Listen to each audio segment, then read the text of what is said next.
औराई विकास खंड के अंतर्गत ग्राम सभा घमापुर में हो रहा है श्रीमद् भागवत कथा का आयोजन।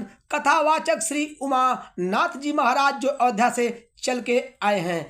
आयोजन है श्री शैलेश कुमार यादव उत्तर प्रदेश पुलिस सेवा की तरफ से यादव बस्ती में यह आयोजन हो रहा है। कथावाचक उमानाथ जी महाराज ने आज उन्होंने बताया कि श्रीमद् भागवत कथा से उठाकर उन्होंने आज जो कथा सुनाई वो वास्तव में कथा सुनने वाले उनको कथा सुनकर कथावाचक की लोगों ने प्रशंसा की।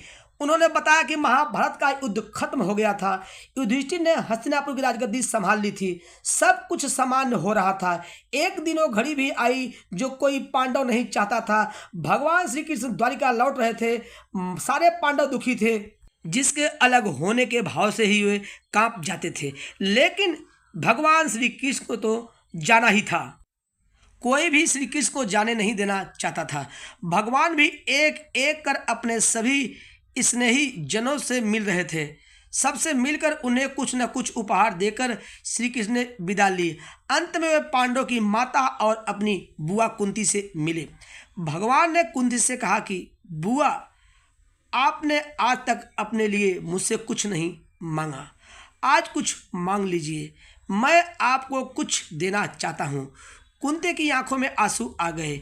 उन्होंने रोते हुए कहा कि हे कृष्ण, अगर कुछ देना ही चाहते हो तो मुझे दुख दे दो, मैं बहुत सारा दुख चाहती हूँ। श्री कृष्ण आश्चर्य में पड़ गए। इस तरह से सुनकर भगवान श्री कृष्ण आश्चर्यचकित रह गए। श्री कृष्ण भगवान ने पूछा कि ऐसा क्यों बुआ, तुम्हें दुख ही क्यों चाहिए? कुंती ने जवाब दिया कि जब जीवन में दुख रहता है तो तुम्हारा स्मरण भी रहता है, हर घड़ी तुम याद आते हो। सुख में तो यदा कदा ही तुम्हारी याद आती है, तुम याद आओगे तो मैं तुम्हारी पूजा और प्रार्थना भी कर सकूंगी। इस दौरान कथावाचक से इस सुंदर श्रीमद् भागवत कथा से कथा सुनकर लोगों ने तालियां बजाई।